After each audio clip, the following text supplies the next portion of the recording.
The University of Hong Kong will make greater contributions to the country and leverage opportunities brought by national policies to march toward a brighter future, Hong Kong U President Zhang Shang has told Xinhua. 香港大学的国际化程度和我们的科研的软的环境非常好，另外呢，我们的这个基础研究非常强大，作为世界一流学校的话，我们有责任也有信心为国家的创新做贡献。国家大湾区战略提供了一个很大的舞台，这个舞台的话，我们这个会使香港大学插上翅膀，那么也就是说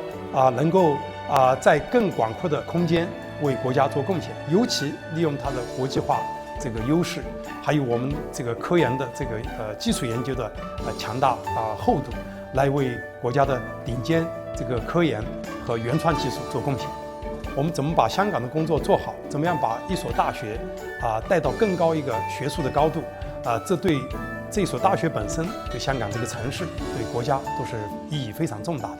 那么我们怎么样在一国两制下，把这所大学建成不但是最国际化的大学，同时它的基础研究、它的源头创新，也是会为国家这个下面50年、100年的长远的发展、长远的动力提供一个很强大的这个基础。